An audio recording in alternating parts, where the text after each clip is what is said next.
फिर से हार्दिक अभिनंदन और स्वागत। मेरे प्यारे भक्तों, मेरे प्यारे दोस्तों, मेरे प्यारे बच्चों, हमारे हालात बुरे हैं पर सब ठीक हो जाएगा, ऐसा दृढ़ संकल्प हमारे मन में होना चाहिए। घबराना नहीं चाहिए, क्योंकि जो डर होता है ना, वो तो इंसान का स्वभाव ही होता है, लेकिन डर के आगे हमेशा जीत होती है। बाबा कहते हैं हर इंसान को समझ लेना चाहिए कि परिवर्तन ही सृष्टि का नियम है। परिवर्तन होना ही है। आप देखो, आप एक छोटा सा पौधा लगाते हो, क्या वो पौधा जैसे लगाते हो वैसे रहता है?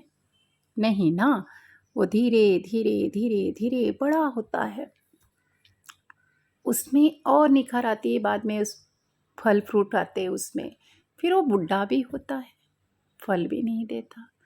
यानी कि हर एक चीज़ों में परिवर्तन होता है। सूर्य का ही देखो, सुबह सूरज उगता है, उसकी तेज कैसी रहती है, दोपहर के समय में उसकी तेज जो है वो चेंज हो जाती है, शाम के समय जो टाइम पे जो तेज होता है सूर्य का, वो शीतलता प्रदान करता है।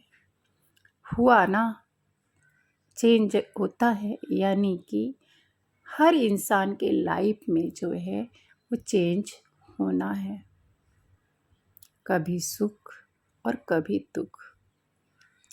सुख और दुख सिक्के के दो पहलू हैं। अगर हम मेरे जीवन में सुख आया है तो मानना चाहिए कि दुख भी आएगा, और दुख है तो ये सोचना चाहिए कि सुख भी आएगा। ध्यान रखना मेरे बच्चों, डरो नहीं, हमेशा डर से आगे बढ़ो। आपको पता है कि हमारा एक जो कोरोना का समय चल रहा है, काफ़ी दिनों से लोग जो है वो डरे डरे से रहते हैं, लेकिन डर के आगे ही जीत है। उस कोरोना की डर की वजह से हम घर में तो नहीं बैठ सकते, हमें ध्यान रखना है।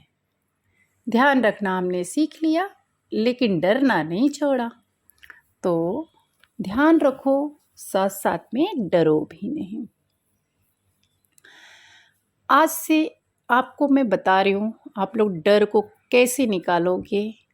बाबा ने क्या बताया है आज के संदेश में, आपको मैं बता रही हूँ। सुबह उठो,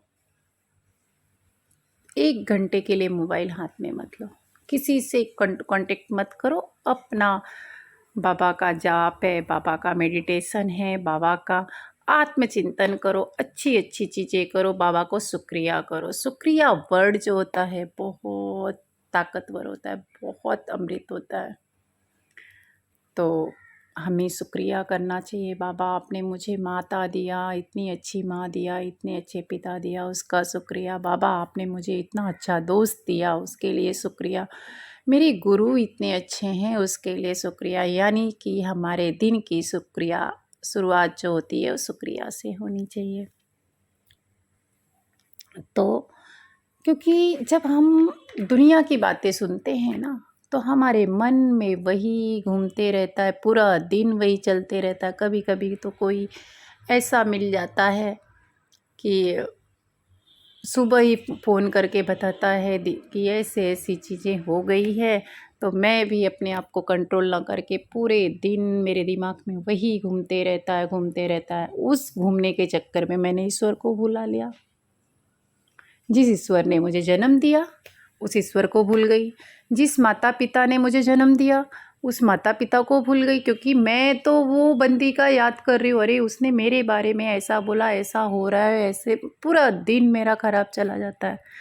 तो मैं भी यही करती हूँ, सुबह उठती हूँ 5-10 मिनट में फ़ोन को ना व्हाट्सअप चेक करना है ना कुछ करना है, बाबा की आरती करना, और उसके बाद बाबा का जो मोटिवेशन मुझे संदेश मिला रहता है वो संदेश मैं आप लोगों के सामने लेके आती हूँ।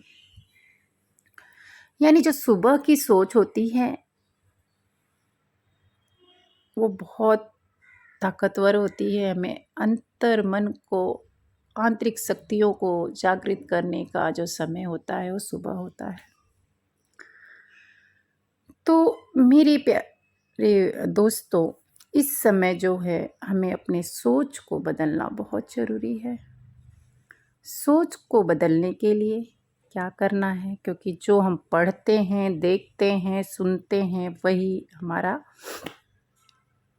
आदत बन जाती है। तो हमें अच्छी चीज़ें देखना है, अच्छी चीज़ें सुनना है और अच्छी चीज़ें ही जीवन में उतारना है। सुबह 1 घंटे अगर आपने फ़ोन नहीं देखा, ये एक्सपेरिमेंट करके देखो, आप सुबह-सुबह एकदम ताज़ा, एकदम फ्रेश महसूस करोगे। अब दूसरा संकल्प आप हमेशा करो, हमें किसी की शिकायत नहीं करनी है। लोग मेरी शिकायत कैसे भी करें, मुझे नहीं करना है। बाबा मुझे शिकायत से दूर रखना, ऐसी संकल्प हम बाबा से करते हैं सुबह में। मेरे प्यारे दोस्तों, अगर हमारे हालात कितने भी बुरे होने दो, लेकिन बदलता तो ज़रूर है। दुख जितना होगा, सुख भी उतना मिलेगा। ये याद रखना, जितना अंधियारी रात होती है, सवेरा भी उतना अजीब अच्छा होता है। अगर रात में बादल दिखेंगे तो सुबह में भी धूप ना निकल के बादल ही रहेगा। तो इसके लिए हर एक रात की सुबह होती है। और मैं तो कहती हूँ, अगर मुझे दुख मिला है तो भी शुक्रिया करो बाबा का, क्योंकि दुख में ही तो हम भगवान को याद करते हैं। दुख में सुमिरन सब करे, सुख में करे ना कोई। आपको पता है कि दुख में ही हम सुमिरन करते हैं। अगर मुझे सुख है, मैं तो उनसे बात करते रहूँगी, अरे यार चल उसमें चलते हैं, हम लोग शॉपिंग पे जाते, चल यहाँ जाते, चल, अरे बहुत खुश रहते हैं। लेकिन जब दुख होता है तो हम एकांत में बैठते हैं और बाबा का नाम लेते हैं। तो दुख अगर आया है, यानी कि बाबा ने आपको बहुत अपनी तरफ खींचा है, बाबा आपसे बहुत प्यार करते हैं, तभी आपको दुख दिए हैं। अभी सुबह सुबह एक साईं भक्त का फ़ोन मुझे आता है। उनका अनुभव बहुत अच्छा था कि बाबा ने कैसे उनके साथ अनुभव किया, वो बताने लगी। 5 मिनट के बाद मुझे एहसास हुआ कि इन बहन का तो मैं डालूँगी। मैंने उनको बोला है कि ऑडियो बना के दो, मैं डालूँगी, चैनल पे ज़रूर डालूँगी। फिर उसके 5 मिनट के बाद दूसरी बहन का फ़ोन आता है मुझे, साईं भक्त का, और कहती हैं कि दीदी, सबको बाबा दर्शन देते हैं, सबके साथ अच्छा करते हैं, मेरे साथ अच्छा क्यों नहीं करते। तो मैंने सोचा कि आज मैं ये जो प्लेटफॉर्म है बाबा ने बनाया है अपना यूट्यूब चैनल का, तो इस चैनल पे मैं शेयर करूँगी कि मेरे प्यारे दोस्तों, भक्तों, बच्चों, हर एक चीज़ का टाइम होता है। टाइम के पहले आपको कुछ भी नहीं मिलता। आप मुझे बताओ, आपकी उम्र 5 साल है, आप 10वीं का एग्ज़ाम दे सकते हो? नहीं दे सकते। आपको 10वीं का एग्ज़ाम देने के लिए एलिजिबल होना चाहिए, यानी कि 16 इयर्स का आपको होना ही चाहिए, 16-17 होना ही चाहिए। तो टाइम के पहले बाबा अपने किसी भी भक्त को दर्शन देना, अच्छा वक्त लाना, सब बाबा के हाथ में है। हम बस अपने काम कर रहे हैं, बाबा अपना काम कर रहे हैं। बाबा के काम में हम इंटरफेयर नहीं करेंगे।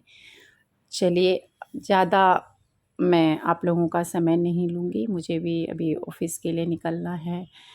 तो ओम साईं राम, जय साईं राम।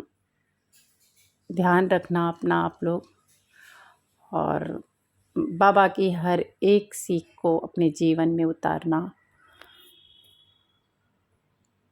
बस इन्हीं के चंद शब्दों के साथ मैं अपने बाबा का जो भी वचन है उसको कल के लिए छोड़कर आगे बढ़ती हूँ।